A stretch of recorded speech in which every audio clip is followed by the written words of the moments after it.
Mars media நேயர்களுக்கும் அன்பர்களுக்கும் இந்த நாள் இனிய நாளாக அமைய எல்லாம் வல்ல இறைவனை பிரார்த்திக்கின்றோம்.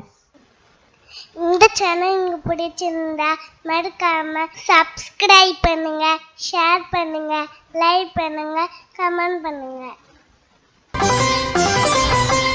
ஓம் ஸ்ரீ குருப்யோ நம வக்ரதுண்ட மகாகாய சூரியகோடி சமப்பிரப நிர்விக்னம் குருமே தேவ சர்வகாரீஷ் சர்வதா. மாஸ் மீடியா நேயர்கள் எல்லாருக்கும் ஜோதிட குருஜியின் இனிய வணக்கங்கள், வாழ்த்துக்கள், ஆசீர்வாதங்கள். எனதருமை ரிஷபராசி நேயர்களே, இந்த பதிவில் நம்ம என்ன பார்க்க போகிறோம் அப்படின்னா, நிகழும் மங்களகரமான குரோதி வருடம் ஆவணி மாதம் ராசி பலன். இந்த ஆவணி மாத ராசி பலன் உங்களுக்கு எப்படிப்பட்ட மாற்றங்களை கொடுக்க போகிறது, எப்படிப்பட்ட ஏற்றங்களை கொடுக்க போகிறதுங்கிறத பற்றி நம்ம பார்க்க போகிறோம். ஏன்னா இந்த இடத்துல நம்ம ஒவ்வொரு மாதமும் சில விஷயங்களில் ஏமாற்றம் அடைகிறோம். சில காரியங்கள் அற்புதமாக முடிகிறது, சில காரியங்கள் எதிர்பார்த்த காரியங்கள் நடைபெறலை, ஏமாற்றங்கள் வருது. ஸோ இந்த மாதம் எப்படிப்பட்ட மாதமாக இருக்கும் அப்படிங்கிறத பற்றி நம்ம பார்க்குறோம். என்ன பண்ணினா ரொம்ப விசேஷம் அப்படிங்கிறத பற்றி நம்ம பார்க்க போகிறோம். முதல்ல ஃபர்ஸ்ட் ஆஃப் ஆல் உங்கள் ஜென்மராசியில் 8-11 கூடைய அதிபதி குரு, 7-12 கூடைய அதிபதி செவ்வாய், 2 பேரும் சேர்ந்துட்டு இருக்கா, குரு செவ்வாய். இந்த ஜென்மராசியில் இருந்துட்டா குரு இருந்தாலே கொஞ்சம் கடுப்பு தான் ஏற்றின்னு இருக்கார். என்னதான் பகை கிரகம் அப்படின்னாலும் கொஞ்சம் பரவாயில்லை அப்படின்னாலும் உங்களை சில நேரங்களில் டென்ஷன் தான் ஏற்றின்னு இருக்கார். அதே சமயம் செவ்வாயும் கூட உட்காந்துட்டு ஏதாவது ஒரு வகையில் குழப்பத்தை கொடுத்துட்டுருக்கார். சரி, இந்த வேலையை செஞ்சு முடிக்கலான்னு நினச்சா விட மாட்டேங்கிறார். ஏதோ ஒரு நேரத்தில் ஒரு தடை தாமதங்கள் ஏதோ ஒன்று போயிட்டு இருக்கு. சில நேரங்களில் உடல் ஆரோக்கியம் அப்படி இப்படி இருக்குது, சில நேரங்களில் மன ஆரோக்கியம் அப்படி இப்படி இருக்குது, சில நேரங்களில் பண ஆரோக்கியம் அப்படி இப்படி இருக்குது. ஏன்னா எப்போவுமே விட்டமின் எம் இருந்தால் எல்லாமே நல்லா ஆகிடும். விட்டமின் எம் இருந்ததுன்னா மன ஆரோக்கியமும் நல்லா இருக்கும், அது நல்லா இருந்தாலே உடல் ஆரோக்கியம் நல்லாயிருக்கும். ஸோ எல்லாத்துக்குமே விட்டமின் எம் வேணும். மணி ஒரு படத்தில் சொல்லுவாங்க, மணி துட்டு அப்படின்னு வரிசையாக சொல்லிட்டு பாருங்க. அது மாதிரி இந்த ஜென்மராசியில் 2 கிரகங்களும் இருந்துட்டு சில குழப்பங்களை கொடுத்துட்டு இருக்காரு. அதையும் நீங்கள் மீறி ஒரு இலைகளையும் அற்புதமாக செஞ்சுட்டு இருக்கீங்க. வாழ்க்கை துணை உங்களுக்கு ரொம்ப ஆதரவாக இருக்கா. ஏன்னா வாழ்க்கை துணை களத்திராதிபதி செவ்வாய் பகவான், அதே மாதிரி விரையாதிபதியும் அவர் தான். அதே சமயம் செலவுகளை சமாளிக்கிற ஒரு ஆற்றலும் உங்களுக்கு வந்துட்டு இருக்கு. சில பேருக்கு இந்த வீட்டை பராமரிக்கிற செலவே பெரிய செலவாக இருக்குது, மராமத்துன்னு சொல்லுவா. அதுமாரி இந்த இடத்த அப்படி பண்ணுவோம், இந்த இடத்த இப்படி பண்ணுவோன்னு அதுக்கே நீங்கள் செலவு பண்ணிட்டு இருக்கு. 26/8/2024 முதல் இந்த செவ்வாய் பகவான் எங்கே வரப்போறான்னு பார்த்தீங்கன்னா, தனபாக்கு குடும்பஸ்தானமாக 2ஆம் இடத்துக்கு வந்துடுறார். அற்புதம். ஜென்மராசியை விட்டு விலகிறதே பெரிய விஷயம், சரியா? அது 2வது இடத்துக்கு வர்றது ரொம்ப விசேஷம். தனவரவு இப்போ தாராளமாக வரும். அதேமாரி வாழ்க்கை துணை மூலமாக சில நன்மைகள் உங்களுக்கு கண்டிப்பாக கிடைக்கும்.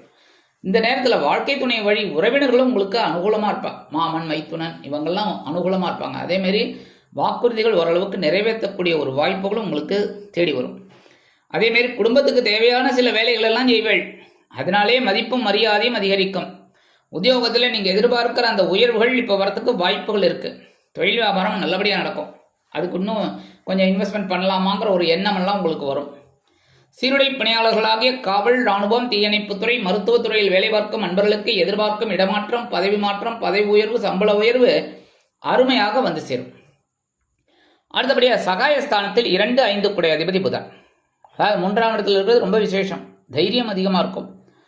அதாவது இந்த தனவரவு எப்படியாவது வர வைக்கணும். என்ன பண்ணுறது?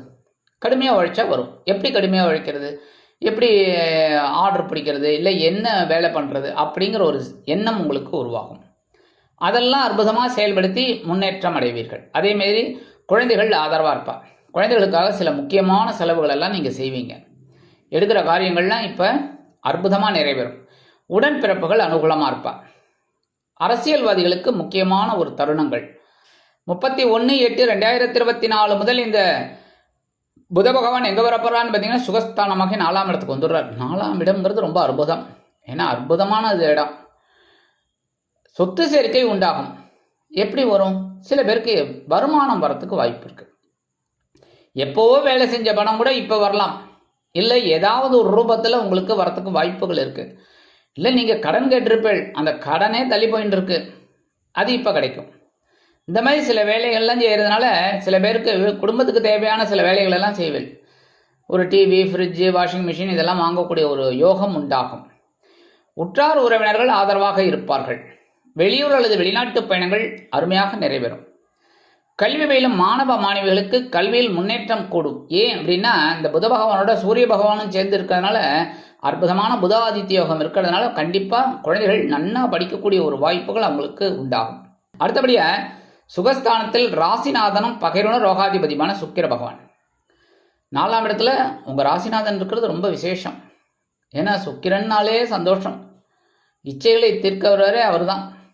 அதாவது களத்திராதிபதி சுக்கிரன், அதே சமயம் அதாவது களத்திர காரகன் சுக்கிரன், குரு புத்திரக்காரகன், 2 பேரும் சேர்ந்தாதான் இல்லற வாழ்க்கையே நல்லபடியாக இருக்கும். கரெக்டா? அந்த மாதிரி இந்த சுக்கிர பகவான் உங்களுக்கு ராசிநாதன் அமைஞ்சது ரொம்ப நல்லது. அப்படின்னாலும் பகைரோன ரோகாதிபதி அவரே வராது. ஏன்னா டியூவல் ரோல், டபுள் ஆக்ட். ஒரு பக்கம் நல்லா கொண்டு வர்றார், இன்னொரு பக்கம் அப்படியே ஒரு இது பண்ணுறாரு. என்னென்னா கடனை கொண்டு வந்து வைக்கிறார்.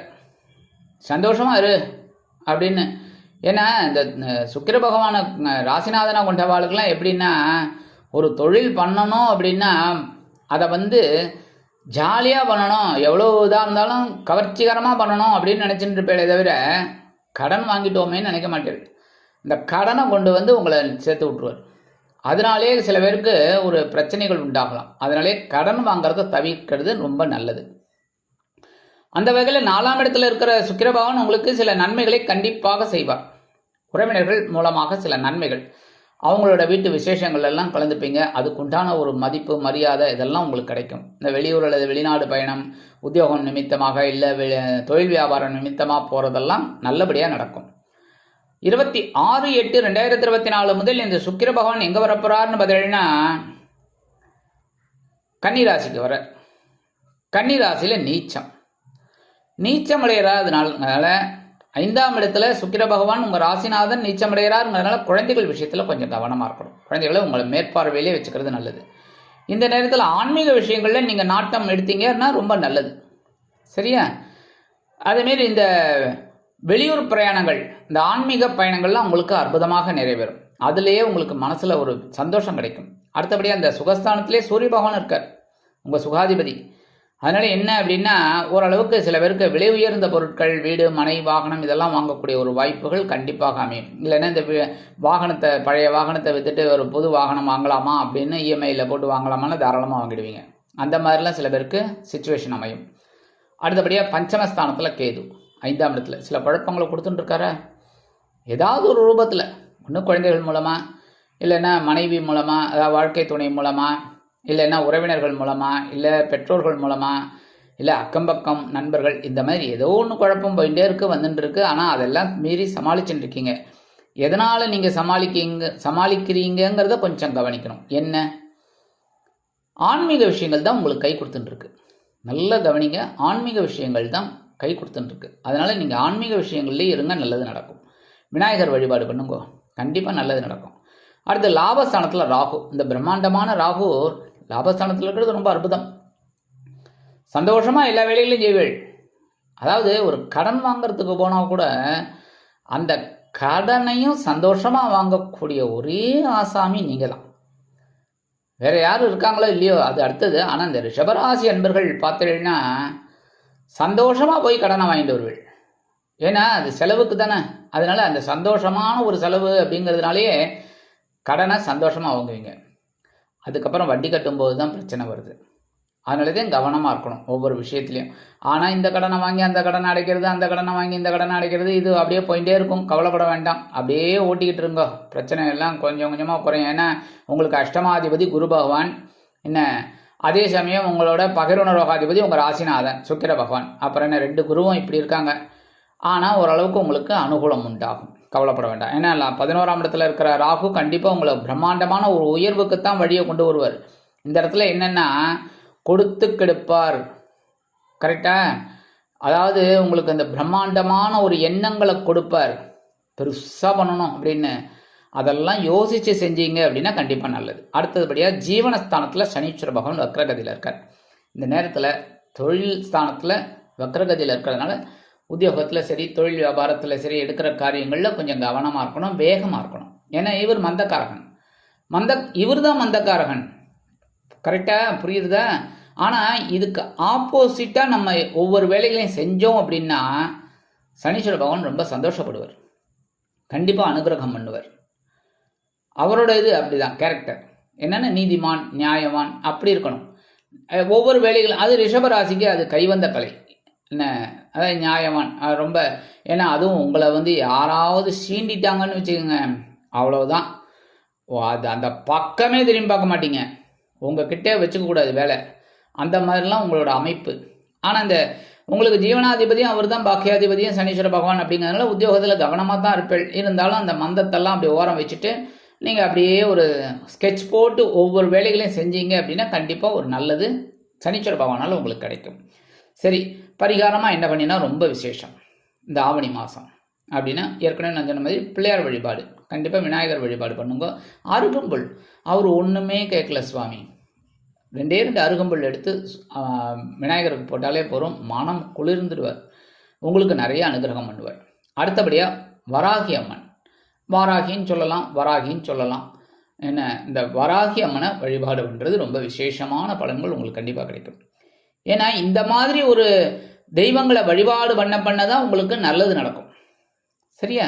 ஆக இந்த ஆவணி மாதம் இந்த சிறு பரிகாரத்தின் மூலம் அற்புதம் தரும், ஏற்றம் தரும், உங்களை மேன்மேலும் உயர வைக்கும் மாதமாக அமையும் என்று கூறி விடைபெறுகிறேன். நன்றி, வணக்கம். மீண்டும் ஒரு அருமையான பதிவில் நான் உங்களை மனமகிழ்ச்சியோடு சந்திக்கிறேன். வாழ்த்துக்கள், வாழ்க வளமுடன். இந்த சேனல் உங்களுக்கு பிடிச்சிருந்தா மறக்காம சப்ஸ்கிரைப் பண்ணுங்க, லைக் பண்ணுங்க, ஷேர் பண்ணுங்க.